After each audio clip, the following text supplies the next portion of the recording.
Thank you for joining us today. I am Jason Rothbaum, a senior principal at Xactly within the sales effectiveness practice. And I'm joined today by Jason Godley, the CFO of Xactly.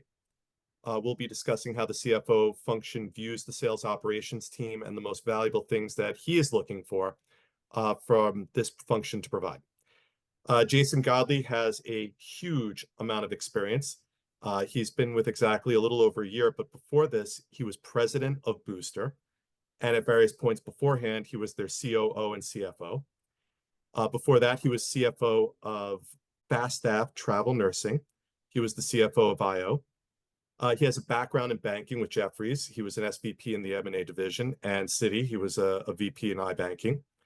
He spent many years at PwC, and I love this, as an assistant to the ranch manager at J&L Cattle Company. So certainly an impressive background. Thank you for joining us today, Jason. Thanks for having me. The topic that we're discussing today is the sales operation function and its linkages to the CFO. And the sales operations function is it's an integral function for driving the go-to-market strategy. And we're usually well aware of their role in designing the sales compensation plans, territory, quota design, job role design. But sales operations has a significant role to play in supporting the finance department. And it's one that's often overlooked. I would love to start things off by casting the net wide and asking you the biggest value that you, as a CFO, see the sales operations team provide. Yeah, that's a very good question. So let's start by, and I think I want to zoom out a bit before we dive into, I want to provide context to how I think about it. And I think part of it's from my experience you outlined, which is I'm kind of a mutt, if you will, I have different experience. So I think I have pattern recognition across different types of businesses, thinking about unit economics, thinking about different go-to-market motions. During my Booster time, as you noted, I was president, so I ran sales dangerously for about 12 months. So I oversaw the sales operations function. So I have a interesting lens around the function, and over time have developed a very strong appreciation for the function and its importance as it relates to overall company and through the lens of the CFO, in part why I was excited about joining Xactly, quite frankly. So with that background, before we even get into the specifics of sales ops, Jason, I think I want to talk about this through the lens of what's I would think most companies are coming out of right now, which is their overall strategic planning process, right, for next year. That's top of mind. And I think from that, how do you operationalize that strategic plan? And then how do you, right, in the face of, as you know, considerable uncertainty in the world, how do you measure and adapt to things that are constantly changing, right? So as I'm sure your listeners appreciate, the strategic planning process takes into consideration a lot of factors, investors, board members, cross-functional teams to inform, right, where we are going in the next fiscal year. And so from a finance perspective, that's generally think about revenue growth, right, gross profit margin, and then overall your operating expense structure to align against the overall plan from a revenue perspective, right? So I think an interesting element that I've learned to think about as it relates to the strategic plan is that's a lot of information. So I think it's the job of the senior leadership team of the company, I would say driven primarily by the CFO, is really defining what the business equation is for the company. What do you mean by business equation? Yeah, that's a good question. So I will say this, like not every activity and not every dollar is equal, right? What you have to do as a team is to really understand what are the key activities or levers that will really inform the output metrics or the revenue growth or the EBITDA margin, for instance, you want to get, right? There's almost like an 80, where should we spend 80% of our time? So that's going to drive all of the outcome, right? So how do we think about the business equation? And that's going to be different by company, right? But it's really enabling the senior team and thus the company to focus on those 2, 3, 4, 5 key elements either activity-wise, dollars and cents-wise, that will have a material influence over inflecting where we want the company to go, right? So if you skip that step, it can be, regardless of your infrastructure stack, it can be, you get to a bad outcome. What I think is interesting is, this is where we're getting into sales operations, right? Is informing not only the strategic plan and also this business equation, there needs to have a material conversation between the office of the CFO and the sales operations function. Because my ability to inform and really understand these key levers, I have to rely upon not only the leaders in the sales organization and also the instrumentation and visibility around historical performance, broadly speaking, and within the tools that we have in our stack to help have a conversation around where we need to go as a company. And then so that's the strategic level, right? That conversation. And then we can dive into how do we then use the information and visibility that we have through our sales ops, tools to affect, right, the things we need to do day to day to operationalize the strategic plan and then ultimately measure and optimize. I'll pause there. So the first step is to first understand those variables that have that outsized impact on the company. Yes. And understand and relay that information to the sales operations team and almost get them mustered and readied to report on them and to give you the information that you need to understand how the company overall needs to pivot to drive those. So there's two parts to that: to first report to you on the sensitivity of those variables and you're telling us which ones have outsized impact, but then there's that informational aspect to it. How do we get that? What are you expecting from the sales operations function as far as how we get you that information and how we help you inform that business decision, that business equation rather, for the next year? Yep, that's a great question. So let's use an example that, at least if you're in the SaaS space, is probably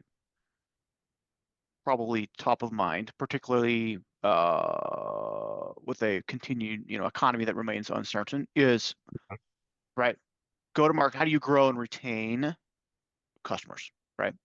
So let's ignore for a moment the grow part, right? And just by way of example, back to your question, how do we make sure we are retaining our customer base, right? That's a lot of things. That's product. That's a lot of stuff, right? But as it relates to sales operations, like even what we did is how do we get in working with sales ops? Like, how do we understand our historical segments? How does retention show for those segments?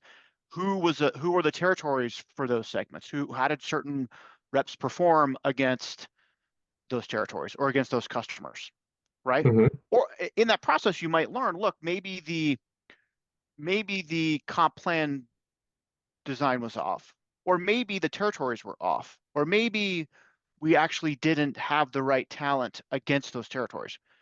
So that visibility from our sales ops organization helps to start the conversation around, okay, based on what we know for next year and based on the information and data, right, that seams all that together, right, in a single pane of glass, is very helpful then in informing, do we want to change any of those variables as it relates to our business equation for the future period?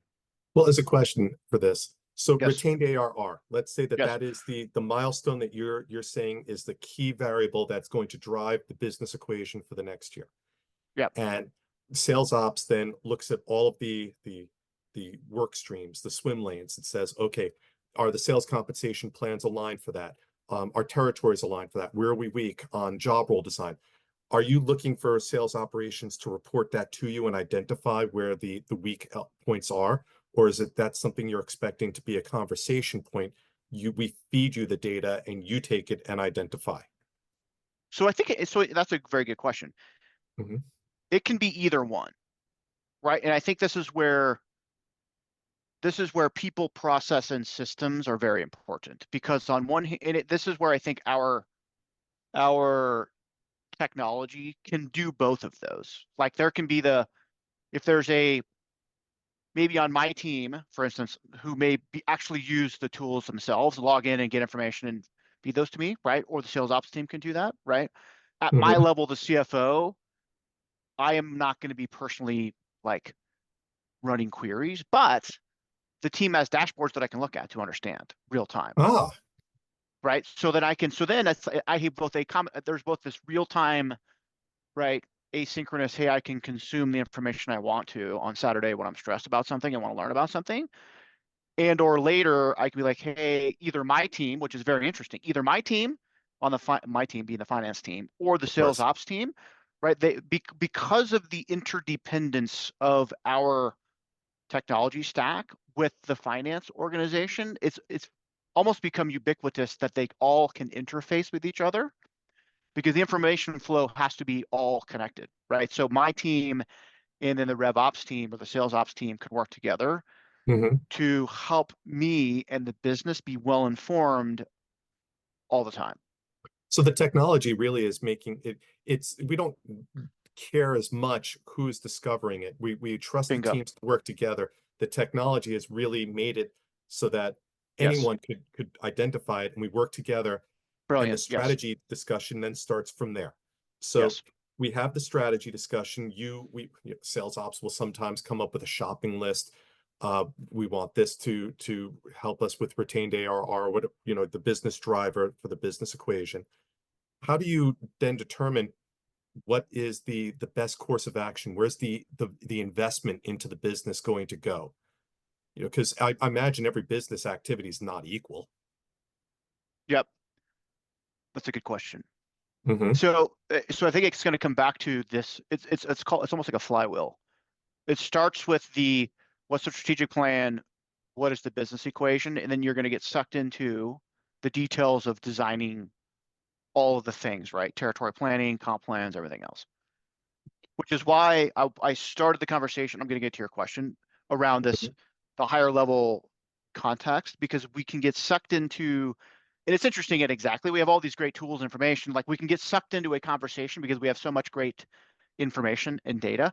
We can get sucked into the wrong conversation where we may spend a bunch of time, tweaking and benchmarking certain comp plans where it's actually like, look, we know historically those work fine and it's actually fine. So we shouldn't be spending time there. I need to be spending Hmm. time over here with this particular subset of things, whatever it happens to be reps or territories, right? To be able to then use the applications, the data to inform decisions specifically there, right? So an example is, let's assume you are, to use your example, Jason, on retention, like how might one recraft a comp plan to drive the behavior that is perhaps, let's assume, both retain customers and grow them. So let's assume you have a rep that's doing both, right? Which is sometimes the case. Some companies have go to market where Sure. a client executive is both responsible for retaining a book of business and growing a book of business. So Hmm. how do you just design the territory? How do you design the comp plans, right? And how do you then track is that actually working? That I think you answered the question perfectly and brought Okay. up another great thing. Yeah. Our perspective, from your perspective, we all want to make sure that whatever we're investing in, if we're spending time and resources designing a comp plan, uh, building out our tech stack to have better visibility into things, how are you tracking that? How do you get the pulse down to the account? How do you make sure, what are you looking for from your finance seat, from your perch in Yeah. finance, as So far to as play back, visibility? How do yeah. you make sure it's working? Yeah. So I want to play back what I think I heard, which is we've gone Okay. from strategic planning, business equation. Now we have territories and comps, and we're off to the races, right? So now I wish I'd mapped it out exactly like that, but that's where we're ending. okay. Perfect. So how do we maintain and measure and have visibility into, and then I think as importantly adapt, which I think is a great, very good question. So I would say it is two things, which is this notion of visibility is very interesting, right? Because that informs it's both visibility into are we being effective with things right now? In other words, did the comp plan we put in place, the territory we put in place, are we actually looking, have we performed against what we thought, right? Which is one lens that we can see through the combination of sales ops and finance. And do I have visibility into what's going into the future? So even if like, I don't want to be fooled by randomness. In other words, maybe it looks like it's working historically and we can get comfortable and call it a day. No, we need to constantly be looking into the future and understanding because the world's changing. Are we doing the activities? Are things working? So it's interesting. We have one of our applications called forecasting, Mm-hmm. right? Which I think does two things. One, by its name, is forecasting. And for us, that's both the quarter, like how do we have visibility into the quarter, which I think is very interesting in terms of, are the reps, do we think we're going to hit the number, right? Simply put, right? Because that will inform my thinking around things are working, not working. How do we need to manage the plan for the entire year? Okay. I would say more important than that, or as important to that, is the visibility I get, and we have these on a weekly basis with my sales leadership team, right? So you have sales leadership, sales ops, and CFO looking at a single pane of glass into not only what is the call for the quarter as it relates to what they think the forecasted number is going to be for the quarter. We Mm-hmm. now get visibility, though, into literally at the rep level, what their call is for the quarter. How does that compare to what the CRO thinks versus what the directors think, right? There's always we have visibility into the different roll-ups, if you will, to the quarter. Oh, and by the way, we have the AI engine that also does the same thing. So I get to understand what does CRO think, what does VP sales think, what do the directors think, what does the AI think around what the quarter looks like. So as a CFO, I get to see some pattern recognition over time of all of those things and with complete visibility into the system, which does that. I would say as important is we can real-time double click on what's happening. Hey, this rep has continued to call the quarter light. What's going on? Oh, let's look at their deals. Right, he or she's got these 5 deals. What's going on? So it's not only like pulling in Salesforce, but all of our own activity data, ICP data. Are we talking to the right person? Well, we've only sent 4 emails. What's going on? So we can then have a real-time, almost sales manager conversation through that data real time to then inform what's going on to make sure we can hit our numbers. It's quite powerful. It's interesting. I'm not used to the finance having that. As sales operations, we're used to being the eyes and the ears on the street, but now you have that same visibility. Yes, So it uh, it's it quite it's definitely quite is it's more. quite fantastic. Yeah, and it's great because there's nowhere to hide. Well, we translate risk. Like you're as finance, you're asking, where's the risk coming from? Okay, if we're Yes, going to come bingo. in shallow, where's it going to be? Where's the weak part on the shell? And we're trying to explain it, but now you have that visibility, which creates an extra layer of oversight on us, and it explodes out the information. So Yes, now you have much more visibility into it through something like forecasting, which you can yes, look at those individual sales activities and see, you know, even though we're forecasting here or we have the accrual set here, there's risk. exactly. What do you do with that? What do I do with all of that? Yeah, that's a good question. So I think You it have comes back to information overload. it comes back to this flywheel, right? So if you are like, it's this notion of radical prioritization, which is why, back to where we started, Jason, Mhm. there's the master plan, but you need to really understand the business equation because you can find yourself, because of so much information we have, like being like the signal to noise you have to be very sensitive to. Right. But because we have done the work up front to where everybody knows the business equation, and that's embedded in our processes, it's embedded in how we talk, it's embedded in the information we get, we can avoid the desire to overreact or underreact because we're maintaining the North Star of where we're going. Yes, that is a great point. That is a great point. Um, just as a side note, we Yeah. tend to be matrixed within our organization and hold the information that we have very close. But what you're talking about with this visibility example and forecasting in particular is exploding it out. There's nowhere to hide anymore. Yep. Yeah. And then look, then it makes the, again, this is where like people and culture matter, right? Because you don't want an organization that is like, hey, the sales teams, even though the CFO has visibility, they're trying to hide that. Like you also need a cultural and leadership layer above that, right? So you have the VP of sales and the CFO, like, because again, we are agreeing on the master plan. We understand where we are going.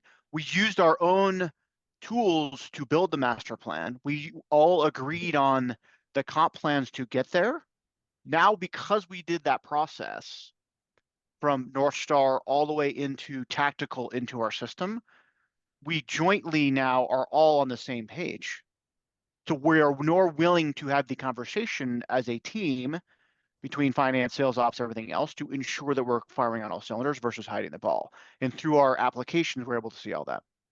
Also probably increases the speed. Yes. Oh yeah, totally. The speed. The speed is very key and the ability to very quickly Yep. course Well, correct as need be. Yes. I think that we are almost up on time. I wanted to say thank you so much for joining us today and relaying all of your many years of experience, surprisingly very deep experience within the sales operations function and how it functions, how that function rather works with finance. So thank you Yes. very much, Jason. Yeah. Thanks for having me. Good discussion.